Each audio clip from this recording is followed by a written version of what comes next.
Surah 45, Al-Jaathiyah. Kneeling down. Ayat 1. Allah Almighty, who deserves all hamd and is sublime, says. Ayat 2. This divine code is being revealed from Allah who, besides being wise, holds supreme power and authority. Ayat 3. The signs of His power and wisdom are spread out in the heavens and on the earth, but only people who have conviction in the truth of His laws can perceive them. Ayat 4. His signs are, not only in the outer universe but also, in your own creation as well as that of other living beings who are distributed everywhere. But these signs are only for those who believe in the truth of His laws. Ayat 5. And in the rotation of night and day, in rain that comes down from the clouds and gives new life to dead land, and winds that change direction as per fixed timings. In all these there are signs showing the truth of the divine laws, but only for those who use their intellect and reason. Ayat 6. The Almighty, whose laws successfully function in the outer universe, has also revealed for human society the divine code which is based on absolute truth. If they do not have Iman in the divine laws revealed to you, even after pondering over His signs which are distributed throughout the universe, then O Rasul, ask them what other lore will they believe in? Ayat 7. Abiding by this code will bring success and happiness. On the contrary, there will be doom for the one who rejects it when he realizes that he has to struggle for such a life, because his selfish and comfortable life has made him dull and inactive. This in fact is the real reason for his denial, but he conceals it under the cover of falsehood and deceit. Ayat 8. So in spite of listening when the divine code is presented to him, he turns away with sheer arrogance as if he has not heard it. The result of his denial and rebellion will be no less than grievous chastisement. Ayat 9. It is due to his arrogance that he makes fun of our laws. Hence, just as they ridicule the divine laws, they will be given humiliating punishment.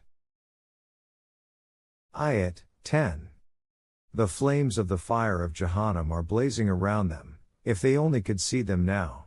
At that time all that they have gained, in the world, will not be of any avail to them, nor shall any of the gods they had regarded as their protectors instead of Allah, be able to help them. An awful chastisement awaits them. Ayat 11. The Quran guides everyone to a wonderfully pleasant life, therefore, what else can be in store for people who deny such divine laws, except dreadful suffering? Ayat 12. How the divine laws bring forth the comforts and pleasures of life can be understood by reflecting over the laws of nature. For example, it is Allah who has subjugated the mighty ocean so that boats can sail on it according to His laws, to enable you to move around and seek subsistence. Thus, your efforts produce fruitful results. Ayat 13. It is not only the ocean. He has subdued everything in the heavens and on the earth for you, within the bounds of His law. And herein are signs for those who think and reflect, about the fact that whoever acquires knowledge of the laws which govern all activities in the universe, will be able to control these forces and beneficially utilize them. Ayat 14. O Jama'athul Momineen, always do your utmost so that people who are ignoring the divine revolution, are somehow protected from the inevitable destruction which will requite everyone for his deeds. Ayat 15. Your duty is to continue your efforts, but you cannot change the result of their deeds. According to our law of Mukafat, whoever works positively will benefit himself, and whoever goes astray will himself suffer the consequence thereof. You cannot be outside the ambit of the law. Every step of yours goes towards it. Past historical episodes bear testimony to this fact. Ayat 16. And we granted the Bani Israel the divine code, the government, and sent many messengers towards them. We provided them with pleasant subsistence and they were given a distinguished status among the comity of contemporary nations. Ayat 17. The divine code which was given to them was very clear. However, they created factions and fell into schisms due to differences arising out of jealousy and stubbornness, even after receiving the knowledge of wahi. The reason for their differences and sectarianism was not due to ambiguity in the teachings of wahi. The teachings were very clear. Differences developed due to their stubbornness and desire to surpass each other. Verily, your Rabb will decide between them on the day of judgment, considering all matters on which they used to differ. Ayat 18. Thereafter, O Rasul, we sent you on the clear and right path indicated by wahi. You should keep following it and ignore the whims and wishes of people who do not know the truth. Ayat 19. They, the people who are grouping against you, will be of no avail to you because transgressors of divine laws always become close friends in opposing the laws. You need not be afraid of them because Allah becomes the protector and guardian of people who are righteous and guard the divine laws. Ayat 20. This divine code contains precepts of wisdom for the whole of humanity. It guides those who believe in their truth to the correct destination, and it is a source of nourishment and development for all. Ayat 21. Do people who are on the wrong path and create confusion think that we would equate them with those who believe in the truth of our laws and work on the constructive program established by us? Would we make the life and death of both groups the same? What an erroneous thought they have in their mind. Ayat 22. They do not know that Allah has created the universe for a purpose, and not as a useless and destructive thing. Every human being is fully recompensed for what he has done and no harm is done to anyone.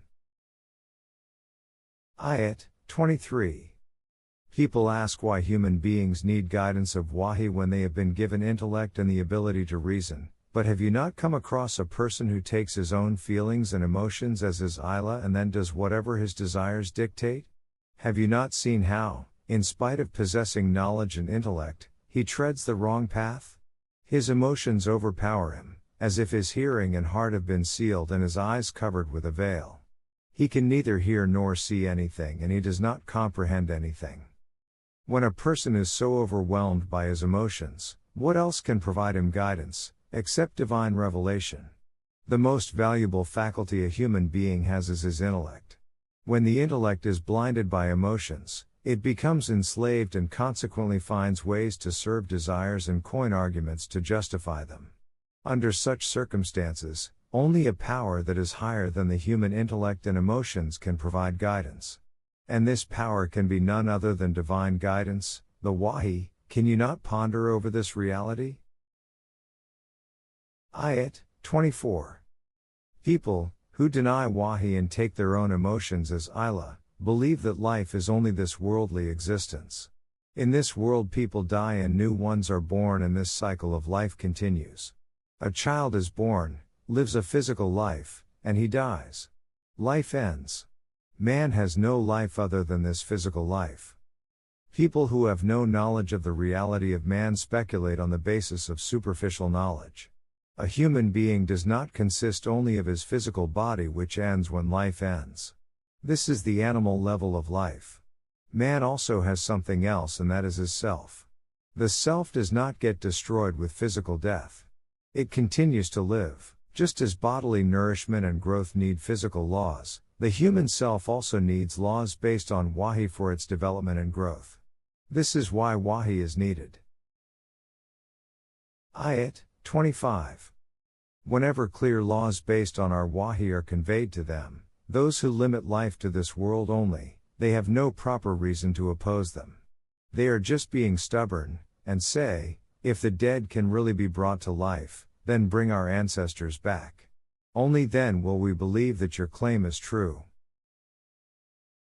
Ayat 26. Tell them that life and death follow divine laws according to which human beings cannot come back to worldly life after death. They get another life in the hereafter. This is an absolute reality, and although there is no doubt about it, most people do not understand it. Ayat 27. All this happens according to the law of the Almighty, who controls the universe. When that great revolution occurs, people treading the wrong path will suffer a great loss. Ayat 28. At that time you will see that erring nations would have lost their strength and would be kneeling in humility.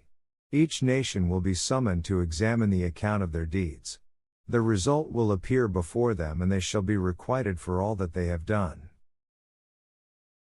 Ayat 29. They will be told, whatever you did was promptly recorded in this register. This record speaks the absolute truth, nothing more and nothing less. Ayat 30. Every person will beget retribution according to the record of his or her deeds. Those who believe in the truth of our laws, and work on a constructive program, will be admitted by their Rabb to his Rahmah. This will obviously be a great achievement.